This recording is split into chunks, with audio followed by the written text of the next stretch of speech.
He's an incredibly ballsy dude for getting this out there, for having these conversations, but especially for publishing this online. I'm Canadian. Well, I was raised in Canada. Canada sucks. Canada is a dog shit country. Canada, the kind of shit we're doing, you can't do this in Canada. If you say something too offensive or I say something too offensive, you will be jailed in Canada. I really was looking to sit down and talk with, but mainly listen to real black Americans. Fast forward to now, and not only have things not really improved, according to many Americans, they're markedly worse. Then it was dialed up to near boiling point with the recent cold-blooded murder of Irina Zarutska. And that murder taking place at the hands of a black man who was arrested at least 14 times and released largely in the name of racial justice, spurred a reaction from white Americans that, frankly, is unsurprising. It would be doing America no favors to completely ignore the discontent of young white Americans who, if you listen to them, definitely will make the case that they have been vilified and asked to foot the bill for original sin or crimes that they've never committed. A very real set of grievances that could bubble into massive consequences. Some people carry that that air of superiority. Yeah. And if you present that to me, I'm very conscious of that. If you present that to me, I'm gonna respond appropriately. Yeah. That's just me personally. What would be like an air of superiority? Like, just like certain things you say in conversation, and and like you said, just in the physical nature of these chairs. Well, in conversation, you can physically go up and down and put yourself above or beneath. So when people do that kind of stuff. Yeah, it's funny that you mentioned that, because I actually, when I do the change my minds and sit with people, I actually kind of slump my shoulders and deliberately kind of make myself smaller, just to not, it's like, what is it, the crab that has the red under its claws is showing danger? So I don't wear red, because apparently that signifies poison. But yeah, no, there's all these body languages experts now. You watching TV, and I'm like, this seems like horse shit. Crowder is just an expert at relating to anyone that he's having a conversation with. He just explained how he shrivels up when he's having a conversation on Change My Mind, so that people don't feel like he's this big, imposing power above them. He knows what to say to make these people open up. None of us are an ambassador for the entire community, but things have changed quite a bit the last year and a half. Temperatures have gone up. There are a lot of social and economic dynamics at play that have certainly gone, in my opinion, in the wrong direction. I don't think that people really understand the gravity of where we're headed. We are vastly sliding into an autocratic regime here. And absolutely. I'll give you several reasons. You see, in order to have, you can't have a one-dimensional approach when you're wanting to continue to lead from a global perspective, all right? What you see here today is an isolationism approach. Isolationism approach that has now closed 9 peace deals, okay? I mean, just off the top of my head, we have Armenia and Azerbaijan, we have the Congo and Rwanda, we have India and Pakistan, Israel and Gaza. These aren't things to just shrug off. We are not an isolationist country. We're out here creating world peace. I think China needs to be dealt with, and this is the first time we are. I'm Canadian. Well, I was raised in Canada. Canada sucks. Canada is a dog shit country. Canada, the kind of shit we're doing, you can't do this in Canada. If you say something too offensive or I say something too offensive, you will be jailed in Canada. Yeah. That's the thing. No freedom of speech in Canada. All right. None whatsoever. You misgender someone, you're going straight to jail. All right. You're getting that $500 fine. It's like taking the carpool by yourself in Canada to misgender someone. All right. Huge risk, huge financial or criminal risk to yourself. So I'm fine with the U.S. being the best country. I had a friend, stand-up comic, was fined for telling a joke. I don't think people realize how good we have it here in this country compared to other countries. It's just strip clubs. Our Times Square is a giant strip club. Running your mouth too much in a certain space can get your ass whooped. I'm just noticing this guy's shirt. It says Democrip and Rebloodicans. And then it has a donkey with a blue bandana on his forehead, an elephant with a red bandana, of course, on his forehead, has them versus each other. They're kind of these little cute kawaii versions of a donkey and an elephant. Democrip versus Rebloodicans. Freaking hilarious. I don't know if you guys were following the stabbing there on that train in Charlotte, Irina Zarutska. Have you guys heard of the term black fatigue? Since the last time you came, that's become a thing. Yeah. It's a term that's being used by people. They feel like they've been victimized, and they're tired of taking that shit. Like, the legal system has its flaws, but that's just, to me, that's a mental health thing more than it's a black and white thing. White people are 12 times as likely to be killed by a black person than the other way around. I'm just going to shoot you straight. It's not even close. Where? Across the country. Where? And then you look at the average amount of times that someone in this country is arrested before they're brought in for killing, charged with murder. Do you know how many times they're arrested on average before they murder? 11 times. Our system, 3 strikes in California, right? That was a 3-strike policy. The reason that was changed, they said it was racist. Crime went down in black communities 30%. But now people are looking at their cities going, this is a fucking hellscape. And the murders skyrocketed because people said in the name of racial justice, like, well, 3 felonies, you're out. Because crime is crime, right? But crime is usually going to be higher concentrated in areas where there's high poverty. So typically the areas that's high poverty in this country are areas with people with this color skin. I'm not saying it's because he's black. He was deemed not fit to stand trial, right? Right. Now, He should have been institutionalized. The judge, Teresa Stokes, black woman, said, well, this is about racial justice. We need to be softer on crime. So that's her reasoning. What I'm saying is black fatigue is white people going, you know what? I know I'm not racist. And I know that we're dealing with record crime, and I know that I'm more at risk. And they have negative interactions, and they're constantly told that they're not allowed to voice their fucking opinion. I see people who were milquetoast white suburban who are becoming actually racist. They get mugged, their store gets looted, and nothing gets done. I've seen this too over the past 5 years, especially when we think about the riots of 2020 and the summer of 2021. I mean, these times absolutely pushed a huge portion of the population to have what Stephen here is calling black fatigue. And I'm telling you, there are a lot of people who are pissed off, and they're not going to sit down and have this conversation and be real about it. And they're going, well, what happens when someone has to keep their mouth shut about everything? Nobody tell you have to keep That's how they feel. Yeah. That's how they feel. I don't believe white people have to keep their mouth shut. I think white people don't speak up about a lot of the things that they do and they perpetuate that affects us negatively. That's the stuff that nobody wants to, that the issues aren't made about those things. See, black people do more harm to other black people than we do to other white people. Well, that's true. That's true. You know, because people who are close, that's true. We also have historical evidence of groups of white people attacking and chasing black people. So it's coming after. So like, when people say it's not happening now. What Stephen's trying to get at here is that no one alive have experienced what these men are describing. They can go back and look at the history and play the victim because of everything that maybe their grandparents or grandparents may have experienced. Stephen is making the point here that they did not experience any of these things. Black fatigue, that's the newest mantra that's been put out into society to make people think that, okay, they tired of black people. They tired of what you said, that we can't say anything about black people. We can't do, well, when you hold all the power, when you hold all the economic rights, when you hold all the things that make this country move, when you're in charge of those things, you know what I'm saying? Well, you know what? I put it like this: white people got the firecrackers, we got the stem. That's it. Y'all got the power. The power is placed outside of the black community. This is being said just 8 years after a black president. Okay. Like, this man is just delusional. There are black people in Congress. There are black people in the Senate. We have a black Supreme Court justice. We have 2 black Supreme Court justices. Where is this man coming from? America is the land of the free and the home of the brave, and everyone is free in their own right. We do not have separate rights per race. This guy is living in delusion. He's in this barbershop hanging out with his friends, and he's going to play the victim. I don't buy it, okay? I don't buy it at all. Let's continue. What if your premise is completely flawed? And what I mean by that is, if we're trying to understand it, you said you have power in all those institutions. Yes. What if, for example, you have an entire generation of people, young white men, women, who if they apply to a college or apply to a job, they don't have a grant, there's no Pell Grant, there's no type of subsidy, there's no DEI initiative. As a matter of fact, they're likely to be passed over. They hold no institutional power.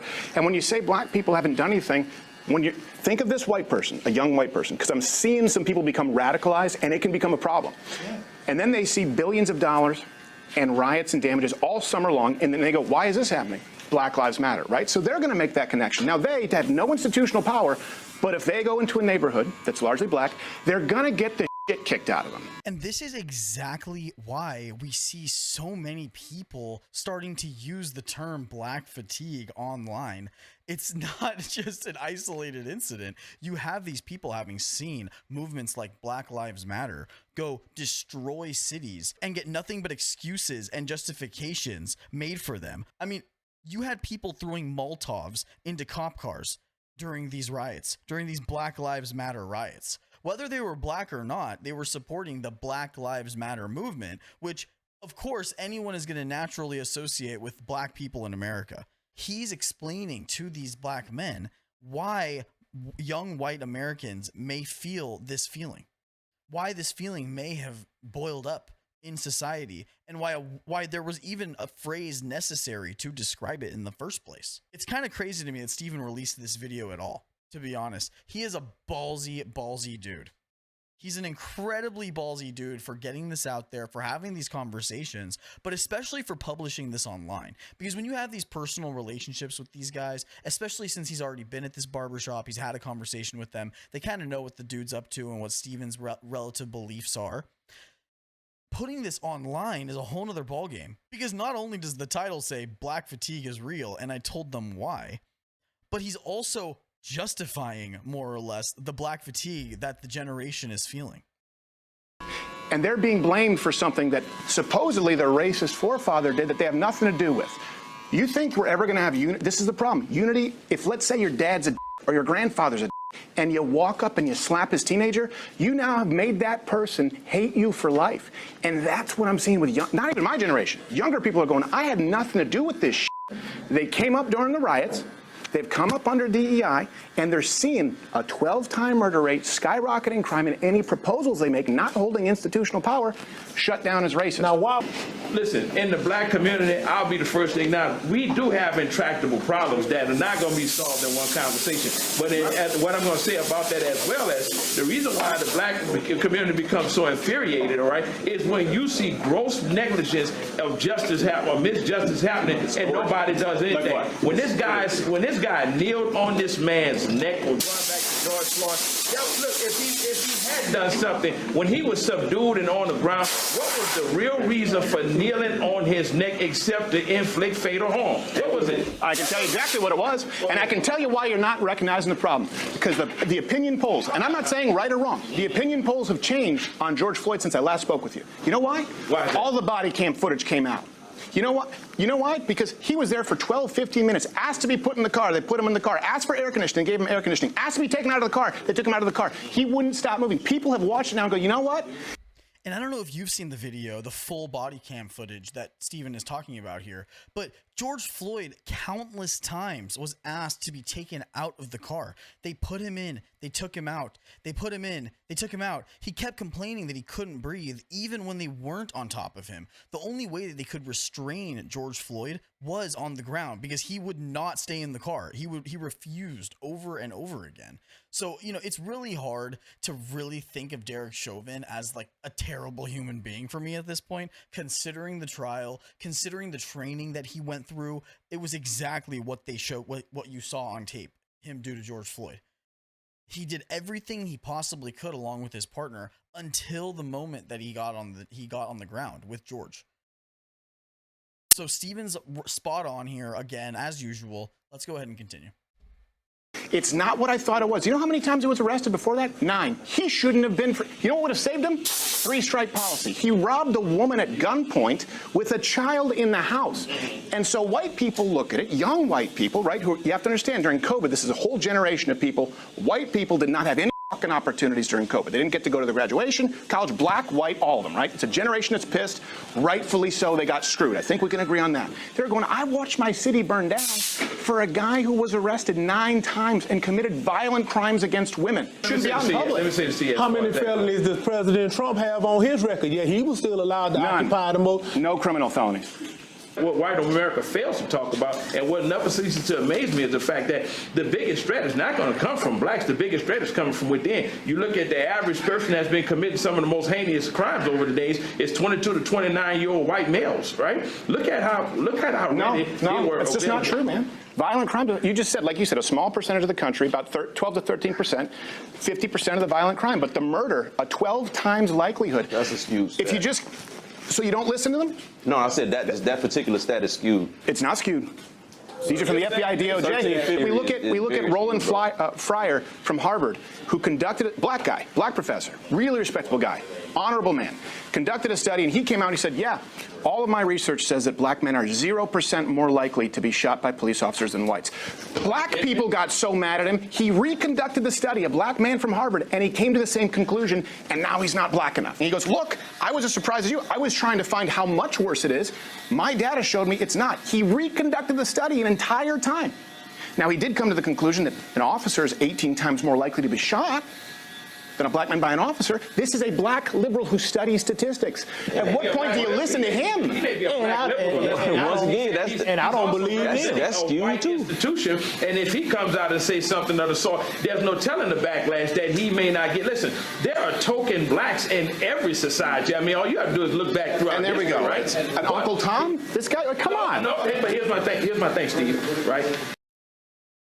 Now this guy just wants to use the institution of Harvard, which is an incredibly liberal, really leftist institution, as we've seen with their Free Palestine events and barring Jews from entering their campus. I mean, Harvard is one of the worst when it comes to the leftist politics and pushing for the liberal worldview. I mean, it's absolutely ridiculous that this guy is trying to say that Harvard is a white institution that would force their black liberal statistician to pretty much make up these stats so that whites and blacks seem like they're at the same risk when it comes to being shot by police.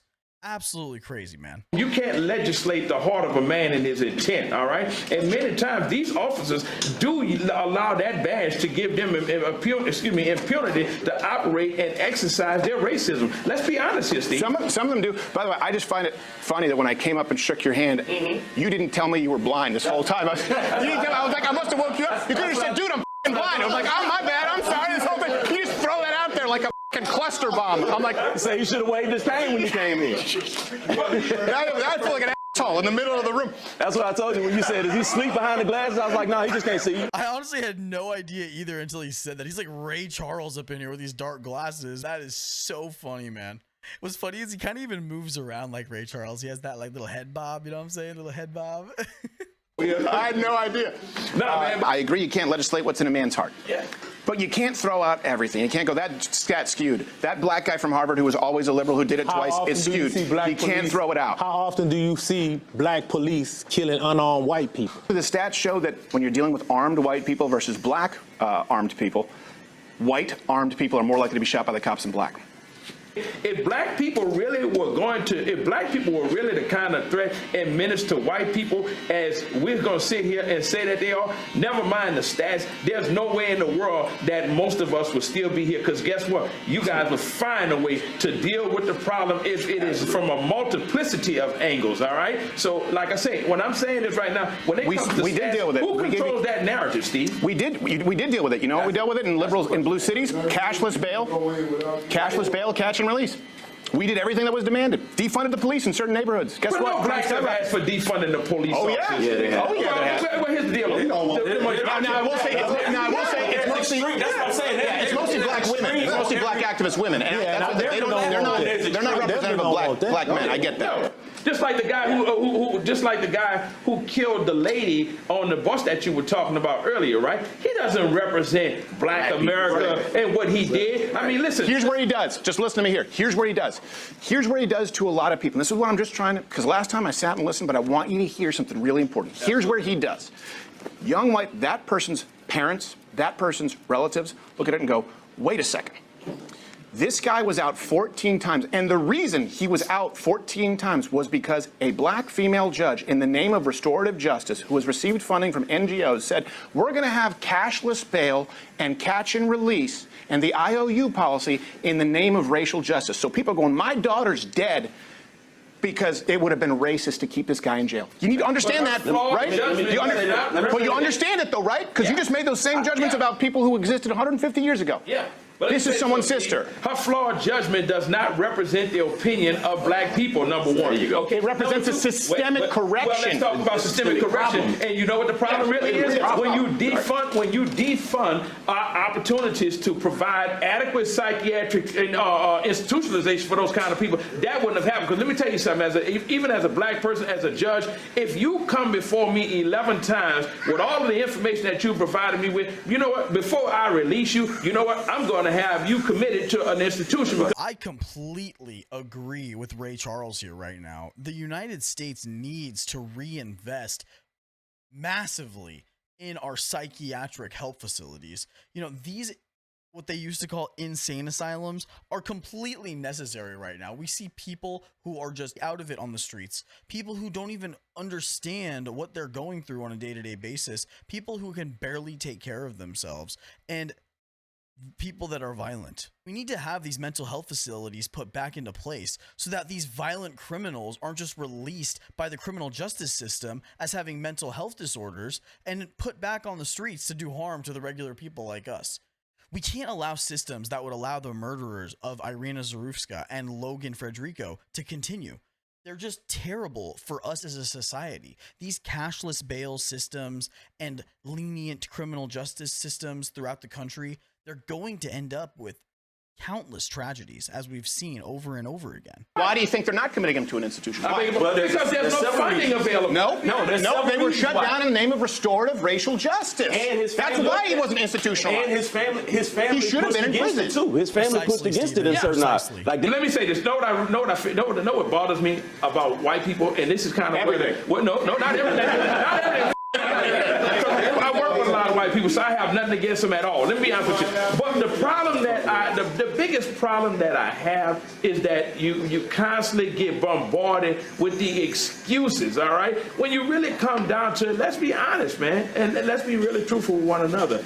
Ask yourself, what do you expect when you look at architectural oppression, economic depravity, and social disparity? What would you call it? I mean, bad decisions. Huh?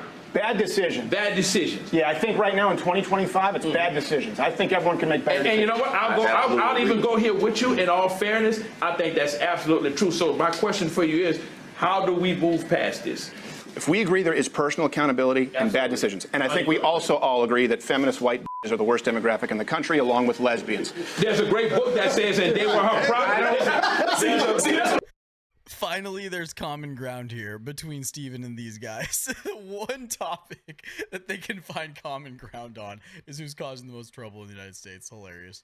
That's why we're having this open discussion. But let's really talk about where we need to go from here on.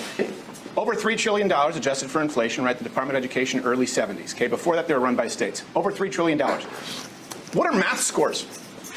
What are literacy scores now? In both depends on what part of the country you're asking that about. I'll answer the question. Because then I'll show you an example of something that actually works, because we need solutions. They're across the board down. In other words, $3 trillion, test scores are worse. And they're even worse in poor areas where there's more spending. Do you know where black students in New York City actually do really well? White Catholic schools. Doesn't this make perfect sense to you, where Catholic schools are providing a moral foundation for these kids, in addition to teaching them the sciences, teaching them history and English and everything you would learn in a standard school? Needless one is when you have a young white person going, okay, why is this happening? And people go, Black Lives Matter. And they go, well, hold on a second. I have an opinion on Black Lives Matter. They go, well, sit down, shut up. Okay, now silence is violence. And that kid goes, well, what do I do? By the way, you're on the hook for reparations, even though his father, his grandfather, his great-great-grandfather didn't own a slave, and he's still 12 times more likely to be killed by a black person the other way around. What I'm saying is society is going to create a generation of racists. What do you say to that young white kid? Let me know what you think down below.